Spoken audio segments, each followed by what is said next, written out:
Boa noite, irmãos. Deus abençoe cada um. Vamos fazer uma oração. Pai Celestial, nosso Deus, somos gratos a Ti pela oportunidade de estar em Tua casa, Pai, entoando esses louvores ao Teu nome e agradecendo ao Senhor pelas bênçãos do Senhor em nossa vida, Pai. E certamente, como temos cantado, Pai, são muitas as bênçãos que o Senhor tem derramado sobre nós e por isso nós Te louvamos hoje, Senhor, Pai.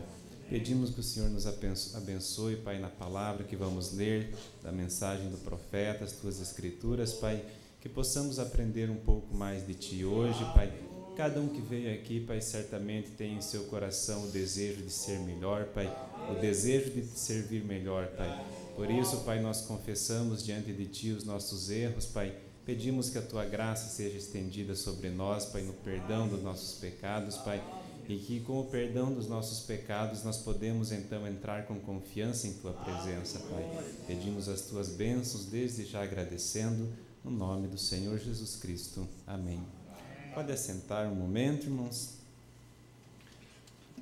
Vamos, pedido do irmão Joglair, trazer algumas palavras para a igreja, compartilhar algo. Sempre digo que não sou alguém que vem aqui para ensinar ou para trazer uma mensagem, mas para compartilhar algo, para meditarmos juntos. Certamente o pastor ele tem aquela autoridade para cobrar a igreja, para até mesmo corrigir o ministro, o irmão Joglair. E eu, quando venho aqui, então é para trazer, aprendermos juntos, então aquilo que eu prego aqui, ou aquilo que eu falo, certamente eu estou, em primeiro lugar, falando para mim mesmo, pregando para mim mesmo, e assim nós podemos meditar todos juntos, amém? Então, como o irmão Joglair acho que anunciou já durante o primeiro período, tivemos hoje ali o meu noivado, então tem uma aliança de ouro aqui na minha mão já, somos gratos a Deus pela bênção que Deus deu, sou agradecido pela bênção que Deus deu. Então chega uma época da nossa vida que nós precisamos estar com alguém, e a idade vai chegando, e então a gente tem esse desejo, e Deus entende isso e manda alguém na nossa vida também. E eu já estou chegando perto dos 30, quase chegando aí, fazendo 28 daqui uns dias, então creio que já é hora, temos confiado que é a direção de Deus para isso, amém? Então vamos ficar em pé, irmãos, eu vou ler. Está presente comigo a minha mãe ali, acho que a maioria de vocês conhece. Quem não conhece, levanta a mão assim, como está todo mundo de pé, a minha mãe ali de cor-de-rosa. Então, ela de vez em quando me acompanha nas minhas viagens, e estávamos viajando, enquanto vocês acham a escritura ali, e aqueles que estão fazendo as obras no asfalto ali, pararam o trânsito, e eu dormi no volante ali com o carro parado, e a hora que o trânsito foi, ela me acordou e eu segui viagem. Então, se ela não tivesse comigo, eu estaria dormindo lá no meio da estrada. Então, minha mãe certamente é uma bênção. E eu tenho dito isso, não vou dizer aqui na frente porque estou na presença de todos vocês, mas digo em casa para ela que eu realmente queria ser como ela na fé. A experiência que ela tem, a dedicação, e eu desejo um dia alcançar essa dedicação, essa experiência que ela tem também. Tem sido uma bênção para a nossa família. Certamente, muitas vezes, quem segurou ali a nossa família diante dos problemas foram as suas orações. Amém? Então, vamos ler no livro de Mateus, Mateus 13, versículo 10 em diante, diz assim: E acercando-se dele os discípulos disseram-lhe: Por que lhe falas por parábolas? E ele respondendo disse-lhes: Porque a vós é dado conhecer os mistérios do reino dos céus, mas a eles não lhes é dado. Porque aquele que tem se dará e terá em abundância, mas aquele que não tem, até aquilo que tem lhe será tirado. Por isso lhes falo por parábolas, porque eles vendo não veem e ouvindo não ouvem, nem compreendem. E nele se cumpre a profecia de Isaías que diz: Ouvindo ouvireis, mas não compreendereis, e vendo vereis, mas não percebereis.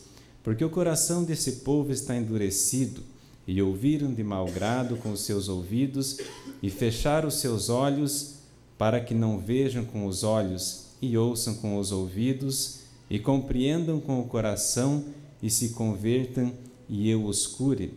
Mas bem-aventurados os vossos olhos, porque veem, e os vossos ouvidos, porque ouvem.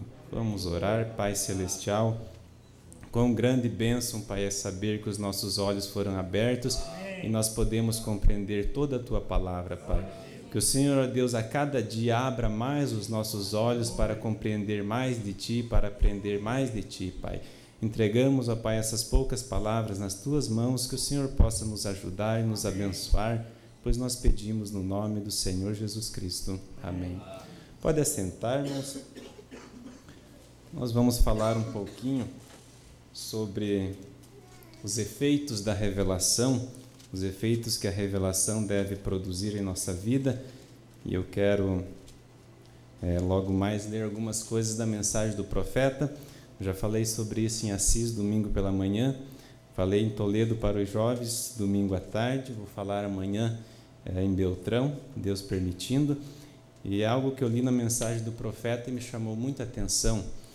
Durante toda a semana estive meditando nisso e veio como que um sentimento de que nós não estamos fazendo algumas coisas daquilo que o profeta tem ensinado em sua mensagem, e logo mais eu quero ler isso para os irmãos, como compartilhando esse sentimento, para ver o que Deus tem para nós. Então nós lemos ali na Escritura Jesus falando que nós somos bem-aventurados porque os nossos olhos viram, porque os nossos olhos foram abertos, porque os discípulos não compreenderam o porquê que Jesus falava então para a multidão em parábolas.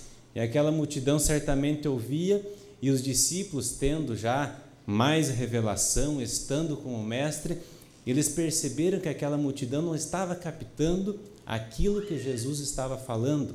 Certamente, como nós temos ouvido, aquele povo se reunia para ver os doentes serem curados, aquele povo se reunia para participar da multiplicação dos pães ali, mas o verdadeiro significado daquela mensagem que Jesus estava trazendo, o povo não estava captando. Tanto que aqueles primeiros 70 discípulos que foram comissionados, quando a palavra chegou e quando a palavra foi pregada com mais intensidade, com mais profundidade, aqueles 70 discípulos não compreenderam. Se os próprios 70 discípulos não compreenderam, imagine os outros do povo que estava ali reunidos.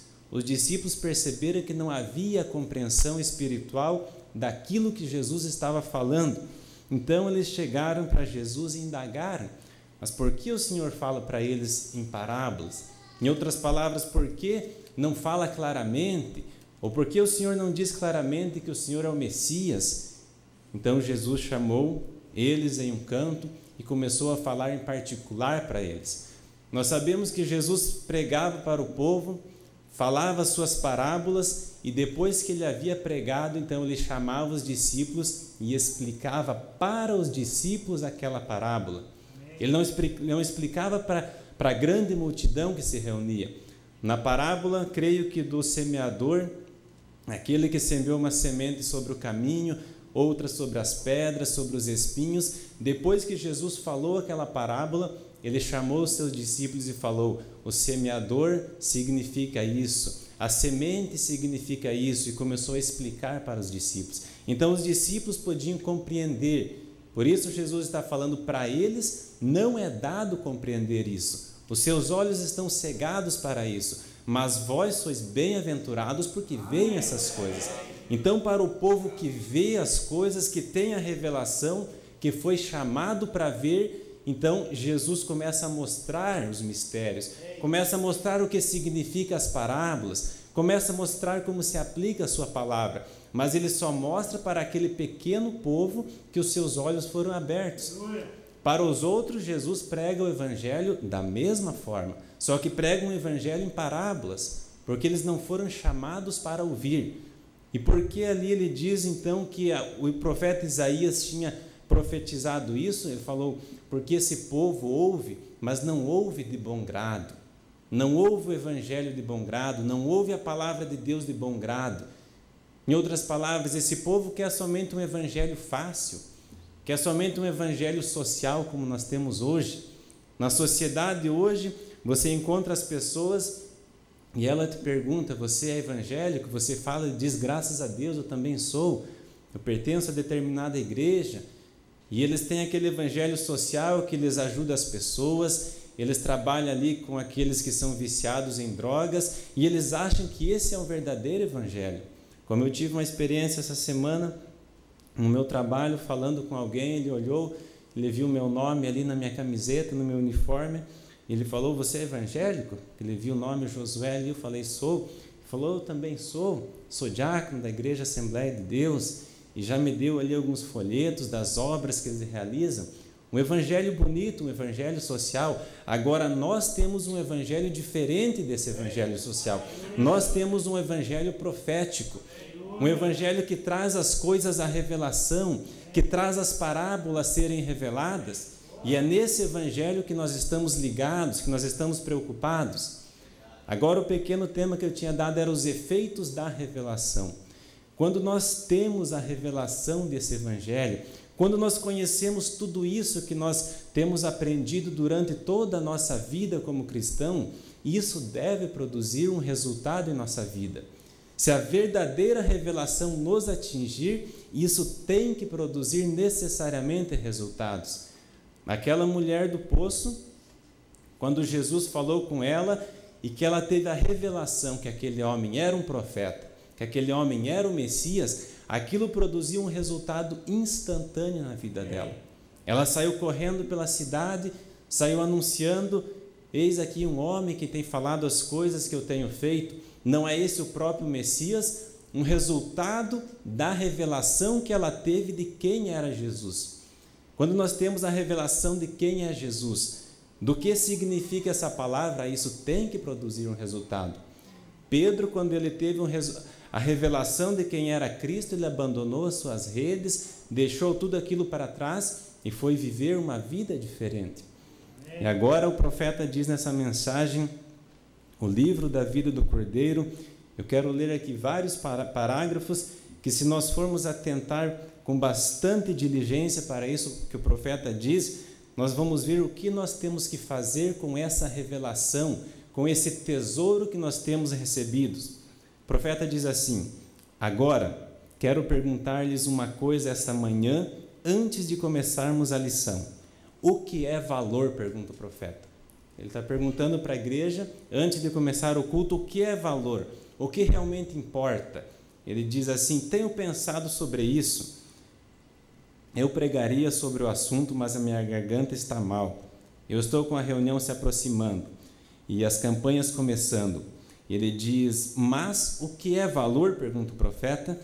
Ele diz: minha mãe acho que está aqui. Você está assim, mamãe? A senhora está ficando pequena. De modo que perguntei para ela ontem. Perguntei a ela sobre o assunto de que tenho estudado.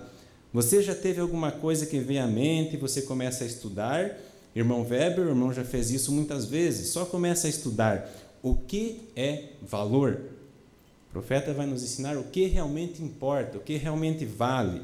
Ele diz assim: eu pensei, sabe, se eu tivesse 100 milhões de dólares aqui em uma pilha, 100 milhões de dólares, e eu tivesse um botãozinho aqui, se eu apertasse esse botão, eu perderia os meus 100 milhões de dólares, mas chegaria a conversar com meu velho pai que já partiu, como que por 1 hora. Um ser mortal novamente, o que eu faria? Ficaria com meus 100 milhões de dólares para toda a minha vida, para mim viver. O profeta está dizendo: ou se eu apertasse nesse botão, perderia os 100 milhões de dólares, mas o meu pai que já partiu ficaria 1 hora comigo. O profeta diz assim: então eu não teria nenhuma hesitação, eu apertaria o botão e daria 100 milhões de dólares esta manhã para colocar o meu pai sentado nessa cadeira, enquanto ensino a lição.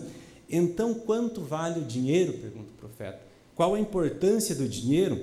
Ele preferia perder os seus 100 milhões de dólares e conversar e ter 1 hora o seu pai assentado ali na plataforma, ali na audiência. Ele diz assim: quanto mais é uma alma do que o dinheiro. Quanto mais vale uma alma do que o dinheiro? Está vendo?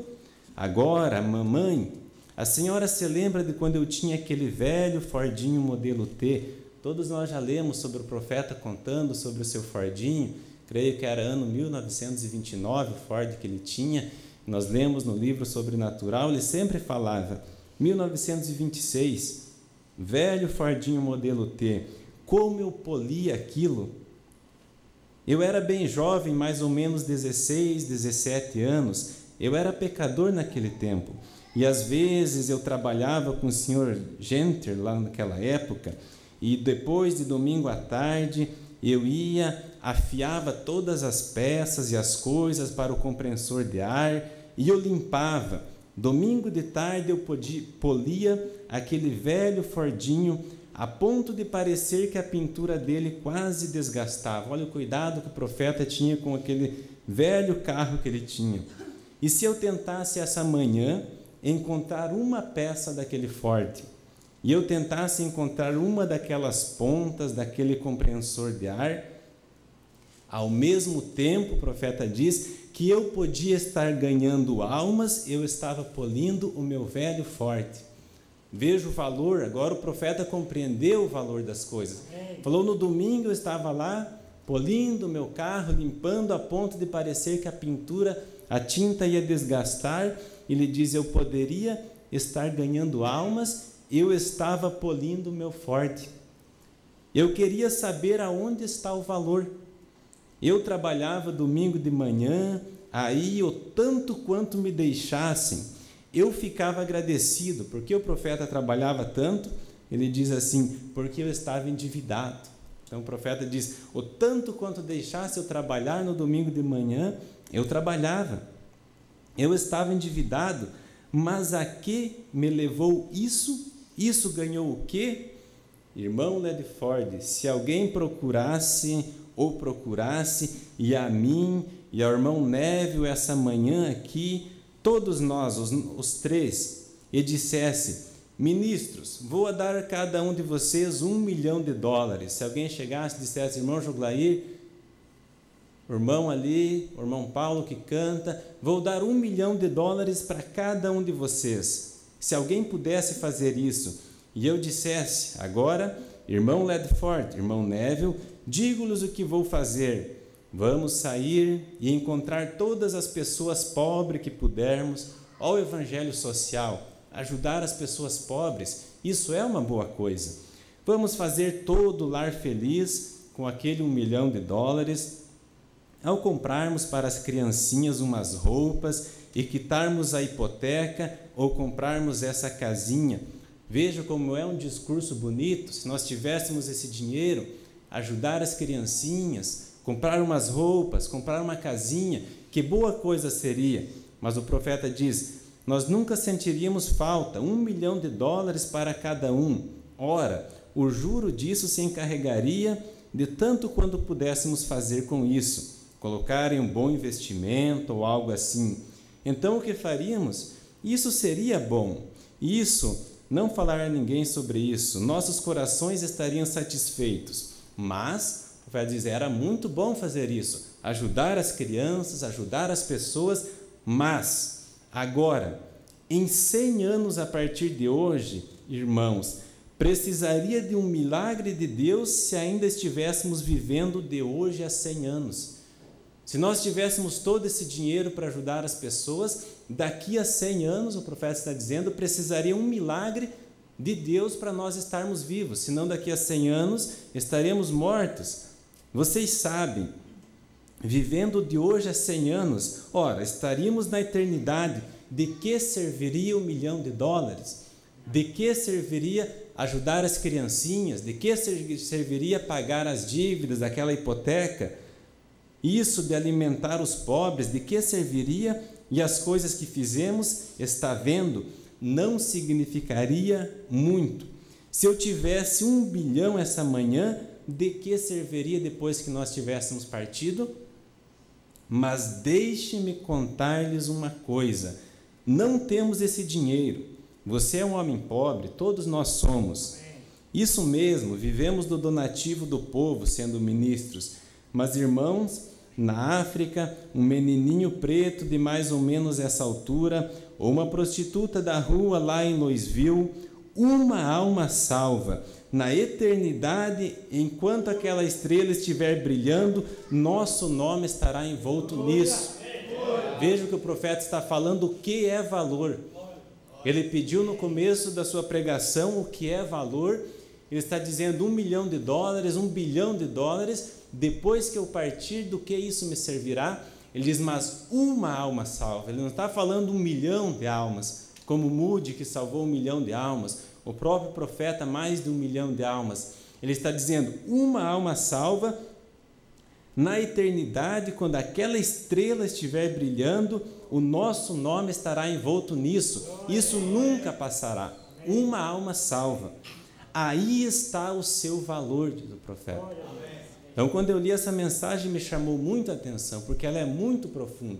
Uma alma salva vale mais do que tudo aquilo que nós podemos fazer durante toda a nossa vida aqui na terra. Todo o trabalho, toda a igreja bonita, construída, todas as criancinhas que nós vamos ajudar, uma alma salva vale mais do que isso tudo. Não é quanto você tem, quanto você deseja, é quanto você pode fazer para salvar almas para Cristo Jesus. É o quanto nós podemos fazer que realmente importa para Deus, quanto nós fazemos para salvar almas. O nosso dinheiro se desfará. Eu poli aquele velho Fordinho, e esta manhã na garagem ali encontra-se um Cadillac que me deram, diz o profeta. Falou, eu era pobre, tinha um Fordinho, agora eles me deram um Cadillac. Nós mesmos, hoje nós temos bons carros, graças a Deus, podemos viajar. Eu lembro, até conversando com o pastor Raimundo outro dia, nós lembramos do tempo que ele tinha um Fusca. Ele viajava centenas de quilômetros, atendia toda a Argentina ali na fronteira, com aquele velho Fusca. Hoje ele tem um carro muito bom. O profeta está dizendo, eu tenho um Cadillac, que é um carro de luxo. Ele diz assim, mas um dia desses será o mesmo, será como Ford. Daqui a alguns dias esse Cadillac vai ser como Ford. Não vamos encontrar uma peça dele. Não será mais, mas Deus ainda será o mesmo. Mas se eu salvar uma alma para Cristo, irmão, enquanto haja eternidade, a glória de Deus repousará nessa alma. Uma alma só. Se nós formos parar para pensar que se nós conseguimos levar uma alma a acertar a Cristo, essa alma terá a glória de Deus sobre ela por toda a eternidade. Se nós não conseguirmos ajudar ninguém financeiramente aqui, isso não terá muito valor depois que essa pessoa tiver partido. Mas se ela tiver partido com Cristo, ela terá a glória de Deus sobre ela por toda a eternidade. Por isso, o que é valor de qualquer forma? De que adianta quando você luta para conseguir respirar e o médico vê o seu pulso cair, diz o profeta. De que adianta quando nós estivermos deitados em um hospital, tentando respirar e o pulso caindo, a morte chegando? De que serve todo o dinheiro e toda a popularidade quando estivermos no leito da morte? Eu estava outro dia ali no meu trabalho, atendendo um acidente, uma senhora ali de 82 anos morta ali. Fiquei pensando, eu não sei quem é ela, de onde ela veio, qual a sua vida. 82 anos, quem sabe ela trabalhou e batalhou durante toda a sua vida. Ela não parecia ser ali uma cristã pela forma que estava vestida. Então, se ela batalhou durante os seus 82 anos de vida, trabalhou, tentou fazer, conquistar, e ali naquela hora que ela está dentro de um veículo morta, de que adiantou todos os 82 anos trabalhando? O profeta está dizendo isso, quando o médico vê o seu pulso cair, não conseguir mais respirar, de que serve todo o dinheiro e toda a popularidade?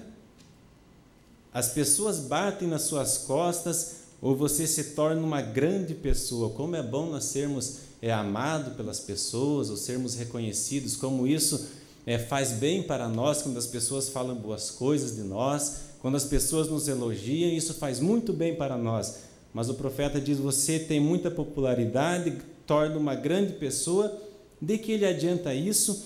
De nada, desvanece e fica aqui na terra. Mas uma alma salva, você verá o seu nome envolto nela, pelo tanto de tempo que a estrela da manhã resplandecer no céu. Veja que o profeta está insistindo nisso para a sua congregação. Ele não está falando em fazer um grande evangelismo, uma grande campanha pelo país, conseguir milhares de pessoas. Ele está dizendo uma alma salva. Enquanto a estrela da manhã resplandecer no céu, o seu nome estará envolto nela. Ele diz assim: por isso, vamos salvar almas, irmãos, cada um de vocês. Agora nós pensamos que levar a mensagem, o pregar é o pastor que tem que fazer, é o ministro, é aquele que está na frente, o evangelista. O profeta diz assim, ó: cada um de vocês, donas de casas. Você não tem que ser um pregador. Faça alguma coisa para a glória de Deus. Lembre-se, as coisas eternas são as que duram para sempre. E isso é salvar almas. Veja que o profeta está resumindo toda a nossa vida, todas as nossas preocupações, o nosso trabalho em salvar almas. As coisas eternas é que duram.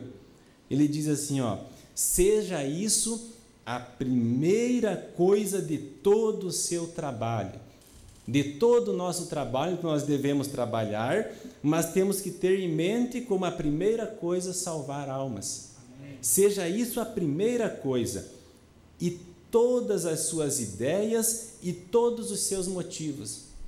Será que todos os nossos motivos, os nossos pensamentos, as nossas ideias, o nosso trabalho tem sido pensar em salvar almas? Ou nós muitas vezes nos sentimos como o profeta próprio se sentiu no seu ministério, perdendo o sentimento pelas pessoas? Moisés perdeu o sentimento porque as pessoas não queriam mais ouvir ele. O profeta perdeu o seu sentimento pelas pessoas porque ele pregava e as igrejas estavam cada vez se afastando da palavra de Deus, as pessoas não queriam escutar. Então ele chegou ao ponto de perder aquele sentimento pelas almas, e Deus não permitiu que ele continuasse no campo, no evangelismo, enquanto ele não recuperasse aquele sentimento. Ele fala na mensagem Parado na Brecha, ele diz assim: eu vou ficar aqui no tabernáculo, eu vou pregar, vou na igreja do irmão pregar, mas eu não vou voltar para o campo enquanto eu não tiver aquele sentimento pelas almas novamente. Então nós temos que alcançar de Deus um sentimento pelas pessoas, pelas almas. Nós temos que ter esse sentimento. Se nós não tivermos esse sentimento, então a nossa pregação para as pessoas não vai fazer muito efeito, porque tem que ter esse sentimento. Nós pensamos, mas hoje em dia as pessoas não querem mais ouvir, e realmente não querem. São poucos os que dão atenção. Todos nós temos essas experiências. Parece que ninguém mais se interessa, parece que mesmo que nós entregamos uma mensagem, um folheto, ninguém vem para ouvir a palavra de Deus. Quando nós falamos e pregamos a palavra, onde diz que as mulheres devem se portar como verdadeiras damas, as pessoas não querem, onde diz na Bíblia que a mulher não pode cortar o seu cabelo, então as pessoas não querem, e isso às vezes nos deixa decepcionados, nos deixa frustrados. Mas nós temos que entender que a obra de realizar ali a salvação é de Deus. Amém. A nossa função, a nossa comissão é ir e pregar o Evangelho. Amém. O resto fica nas mãos de Deus. O profeta diz assim: Deus poderia ter escolhido o vento para pregar o Evangelho, Deus poderia ter mandado um anjo para pregar o Evangelho, poderia ter mandado o sol, mas Ele escolheu mandar o homem pregar para o homem. Tanto que a comissão de Jesus, quando ele estava indo aos céus, depois da sua ressurreição, qual foi? Ide por todo o mundo pregar o Evangelho. Essa é a comissão, a obra é Deus que vai fazer. Então nós temos essa comissão, e o profeta está falando sobre isso. Ele diz assim: ontem parado perto segurava a mão da minha mãe com meu braço em volta dela e seu queixo tremendo, e o filho dela deitado ali moribundo. Ela disse: Billy, eu tenho desejado tanto que você volte para o tabernáculo. Eu disse: irmã Ferguson, eu gostaria de fazer isso, ela disse, eu disse, bem, veja, irmã, no tabernáculo, onde eu possa talvez salvar 50 almas num ano no tabernáculo, e isso seria uma boa colheita num ano. Posso salvar 100.000 em alguma outra terra, está vendo? Então a preocupação do profeta era salvar o maior número de almas que ele conseguisse. Falou, as pessoas querem que eu esteja no tabernáculo, posso salvar 50 almas num ano, mas lá em uma outra terra, em outro país, eu posso salvar 100.000. Então ele estava preocupado com as almas.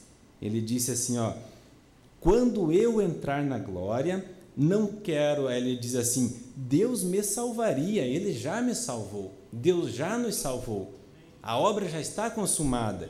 Ele diz, mas quando eu entrar lá, Deus já me salvou, isso está resolvido.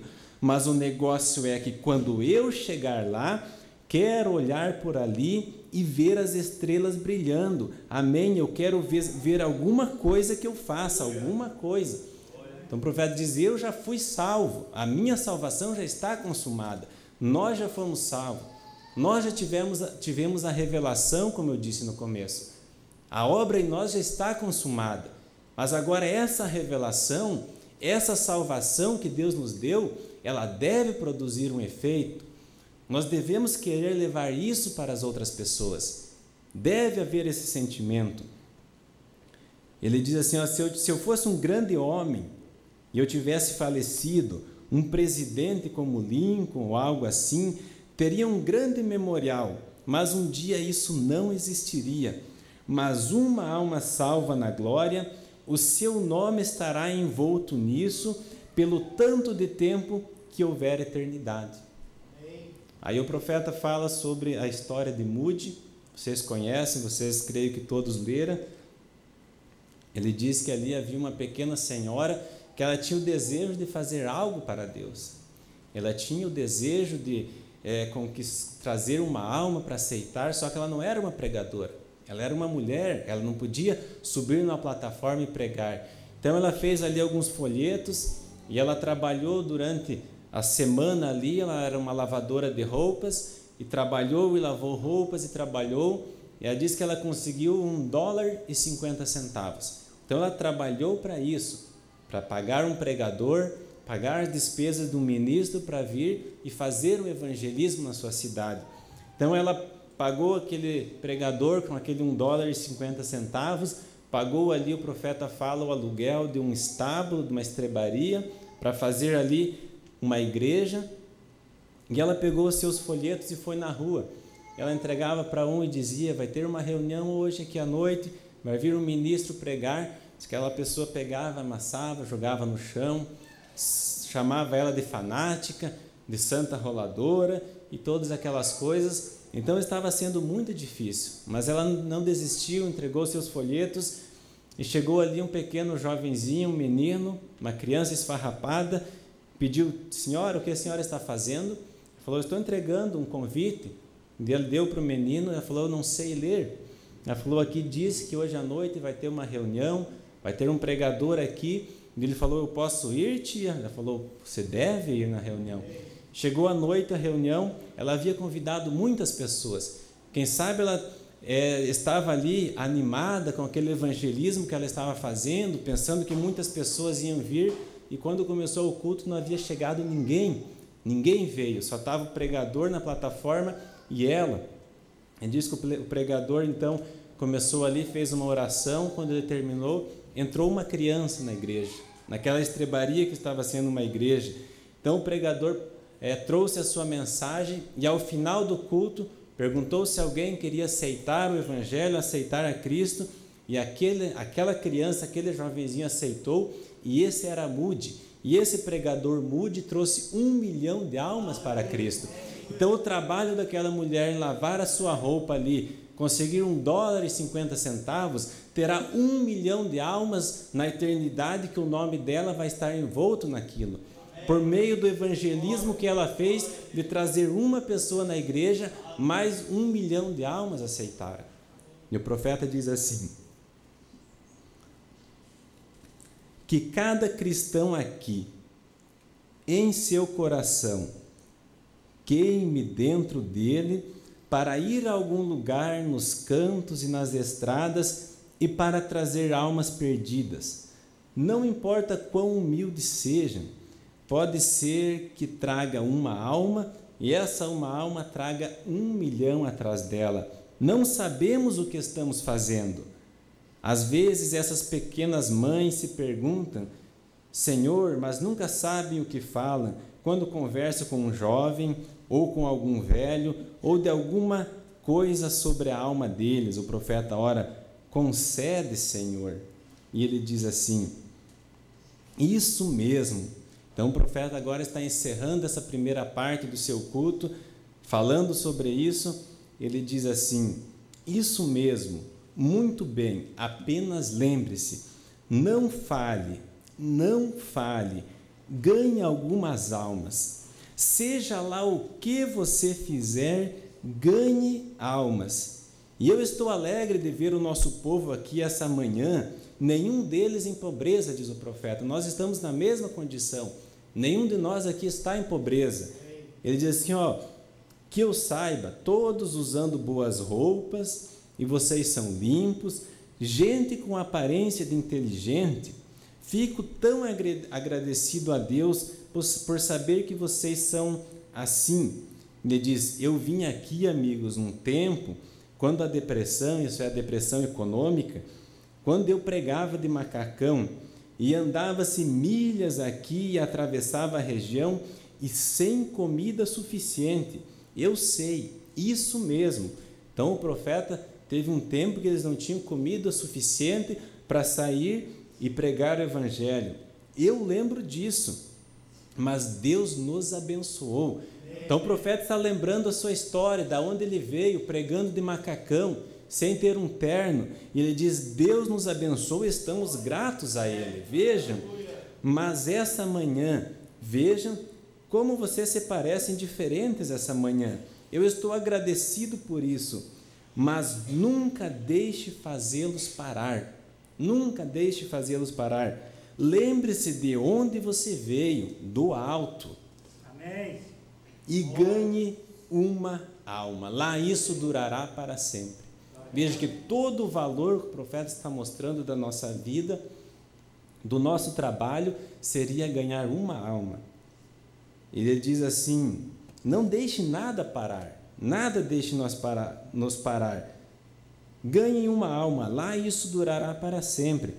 E talvez a maior parte de vocês provavelmente tenha uma continha em um banco, em algum lugar. Eu estou alegre por isso, um dinheirinho guardado, que Deus abençoe isso ricamente, mesmo. Mas não deixem isso atrapalhar de vocês ganharem uma alma. Isso mesmo, mantenham as almas em primeiro lugar, diz o profeta. As almas em primeiro lugar. Será que nós temos tido esse sentimento pelas almas, de levar de ver uma pessoa que não conhece o Evangelho, e nós sabermos que se ela permanecer naquela situação, o final dela é a condenação, sabendo que nós podemos levar esse Evangelho? Vou ler mais uma escritura no livro de Atos 9, se os irmãos quiserem abrir a Bíblia. Atos 9, falando ali sobre o apóstolo Paulo.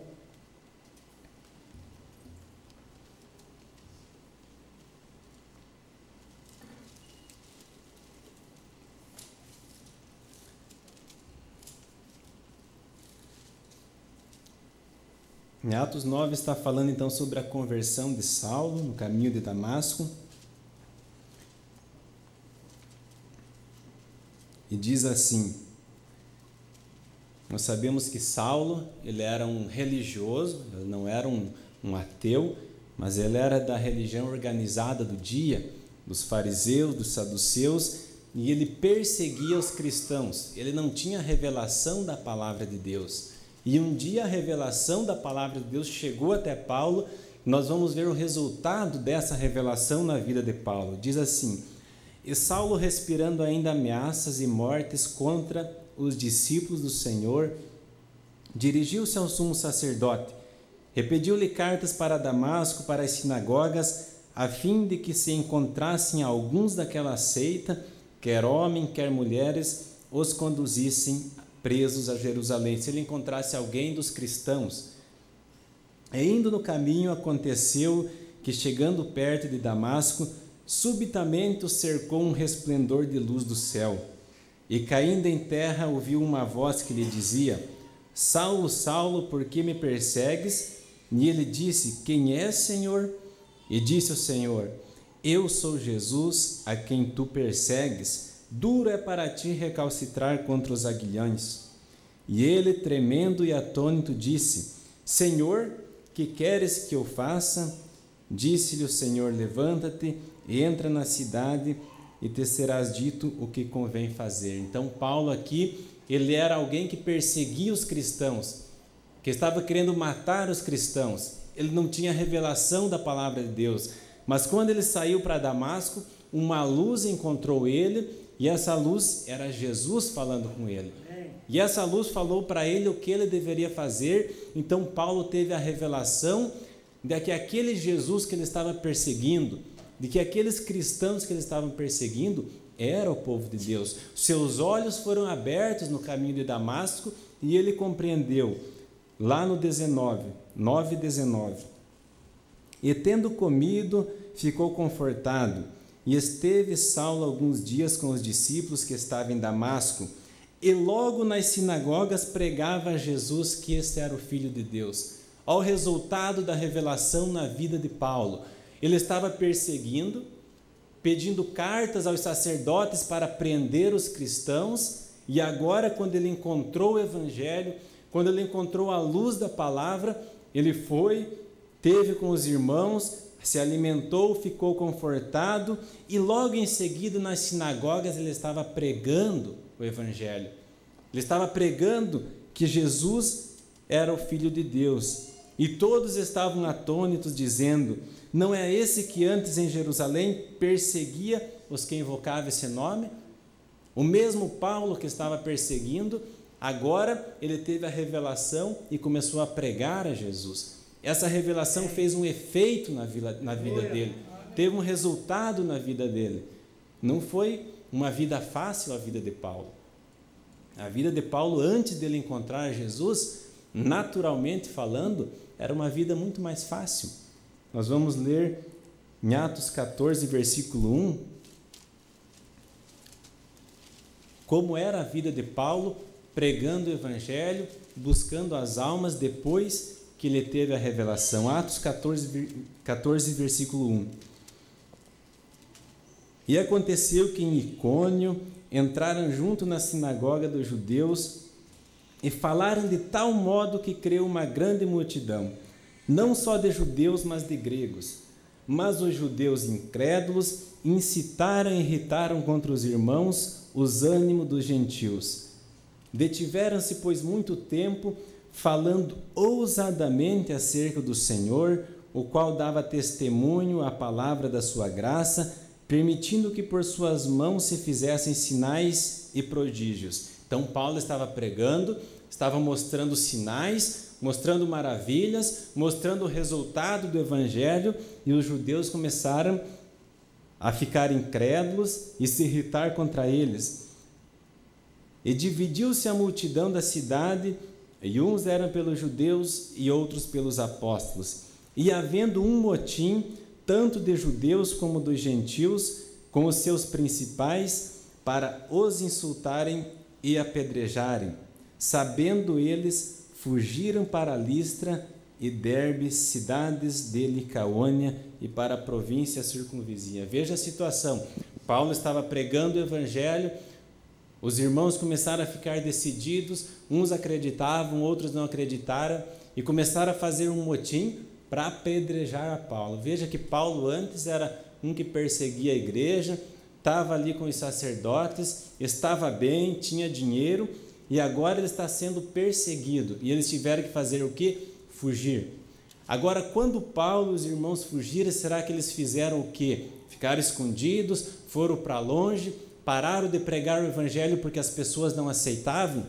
Ele diz assim no versículo 7, eles fugiram então para Listra e Derbe, outras cidades, e ali pregavam o Evangelho. Então Paulo estava fugindo, sendo perseguido, o que ele fazia? Pregar o Evangelho. Conseguir algumas almas para Cristo. Porque Paulo tinha tido uma revelação verdadeira. E quando ele teve essa revelação, ele não podia negar a fazer isso, porque isso era algo que vinha de dentro. Era algo que ardia no seu coração em fazer essa obra. A revelação de quem era Jesus Cristo fazia com que ele pregasse o Evangelho. Fazia com que ele não se importasse com as perseguições. E diz assim, lá no versículo 19 do mesmo capítulo 14.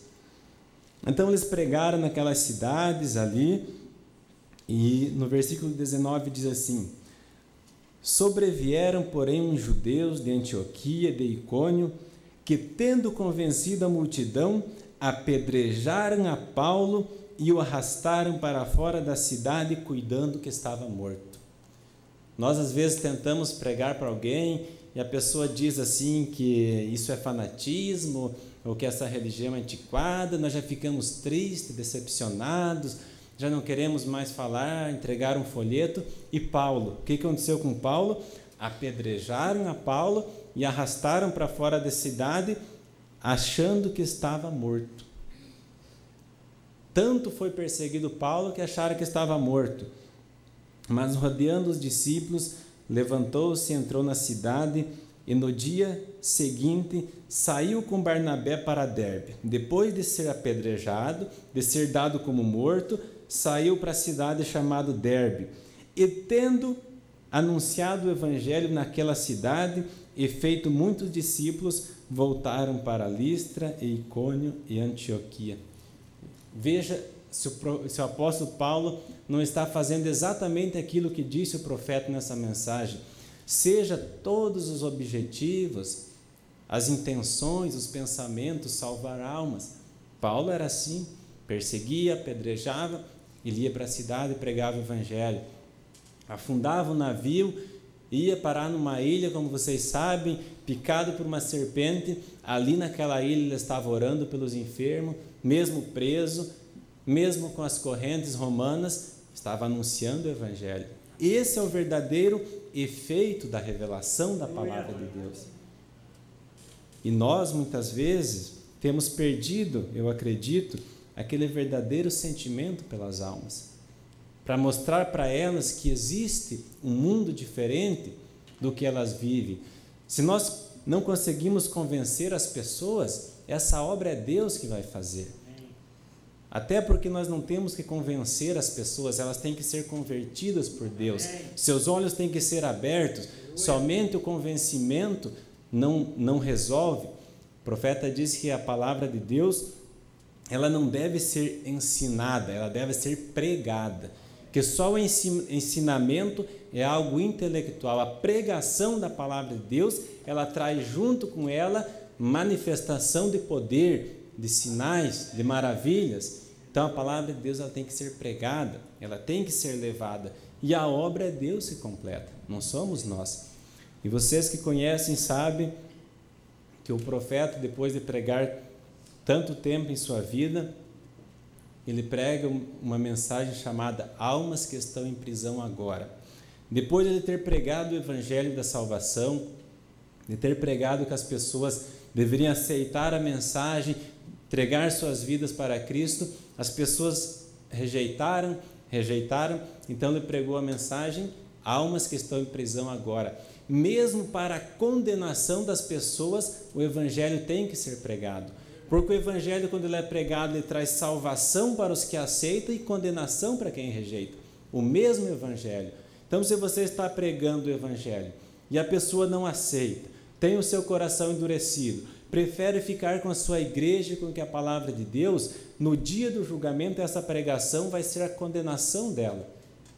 Aquela palavra que você falou das Escrituras, não do nosso entendimento, do nosso conhecimento, vai ser a condenação dela, porque ela tem que ouvir, para estar inexcusável diante de Deus. Então, creio que nós deveríamos lembrar mais das almas e fazer algo para encontrar uma alma para Cristo. Se há uma alma ainda para ser encontrada, Nós temos a comissão de fazer isso. Deus não vai mandar um anjo, Deus não vai trazer o profeta novamente, nós somos comissionados a fazer isso. Se for uma alma só que ainda não aceitou, essa alma vale mais que o mundo inteiro.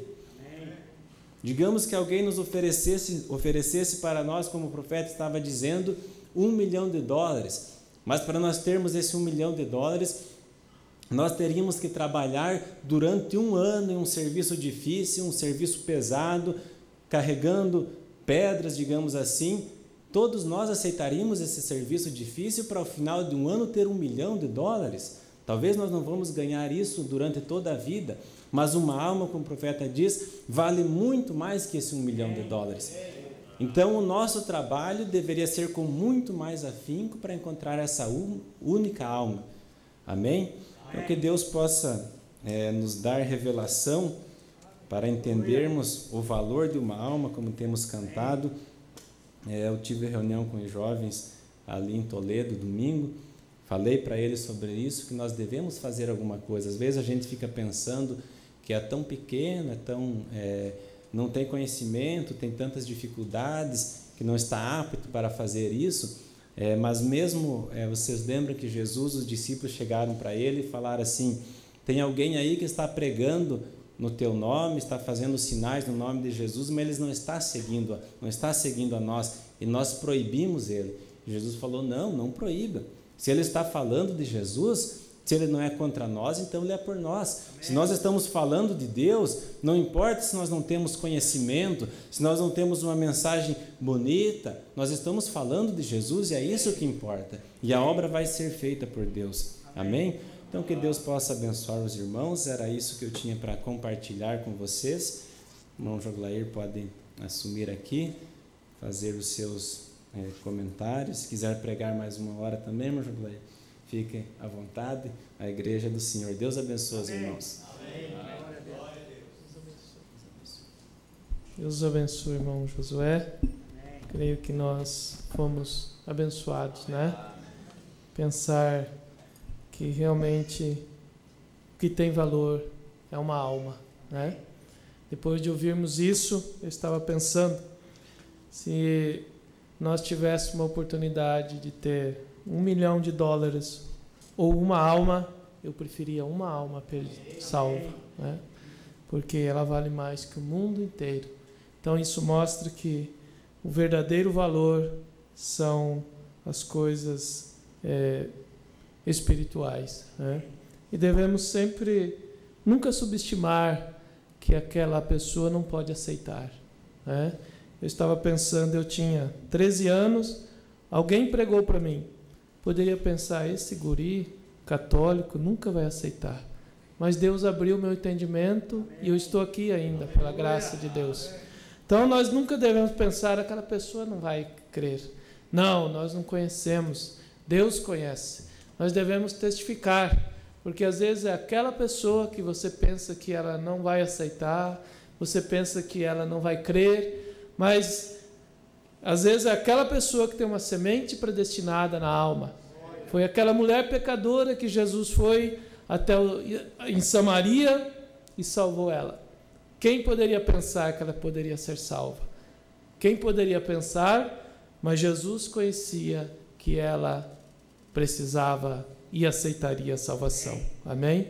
Então eu creio que nós devemos valorizar isso. E sempre que tivermos a oportunidade, falar algo. Dar um folheto, dar uns 7 itens, dar alguma coisa, falar alguma coisa, fazer um convite. Se um dia, depois de 1000 convites que você fizer, um aceitar e aquela alma for salva, por toda a eternidade o seu nome estará representado ali. Então, isso nos vem a motivar, né? Eu creio que é uma palestra de motivação, né?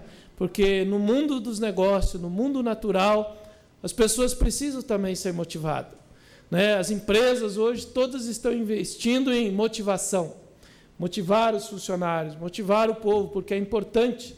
E eu creio que hoje o Espírito Santo veio para nos motivar, né? Para dizer, não desanime, continue testificando. Um dia alguém pode aceitar, E se um aceitar, irmão, vale mais que o mundo inteiro perdido.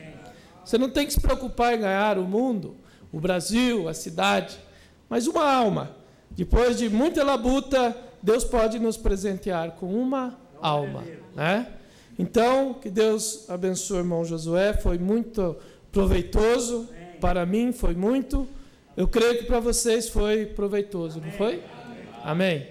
Vale a pena vir à igreja, não vale? Quem não vem, perde, né? Mas quem vem sempre é abençoado, né? Porque Jesus nunca despede ninguém vazio. Jesus sempre traz uma recompensa para cada um de nós. Vamos nos pôr de pé nessa hora. Enquanto o irmão se aproxima para cantar o hino, irmão Paulo,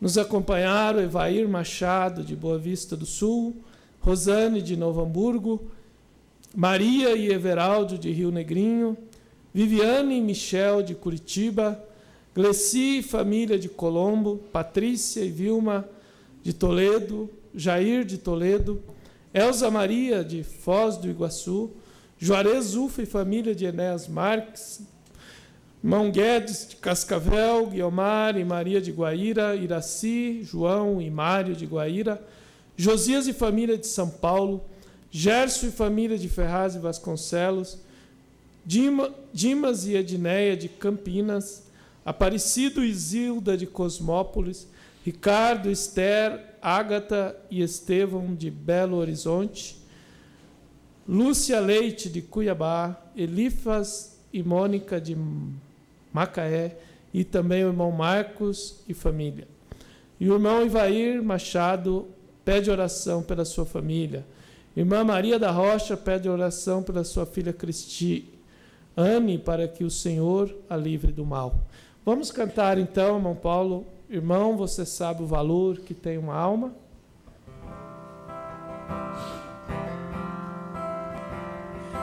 Então você sabe o valor que tem uma alma. Nem todos os recursos humanos poderiam pagar o dinheiro, a prata, o ouro e o mundo inteiro. É pouco demais pro valor de uma alma poder comparar. Irmão, o valor de uma alma custou muito caro. É necessário sentirmos por ela imenso amor. Zelando, ensinando e orando, e às vezes chorando, devemos buscar todas as almas que Jesus comprou. Irmão, quantas vezes tem alma ao seu lado chorando, sofrendo, gemendo, com fardo pesado de dor. Se ela chegar a perecer, você é o culpado. Tenhas cuidado, porque uma alma tem muito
com os braços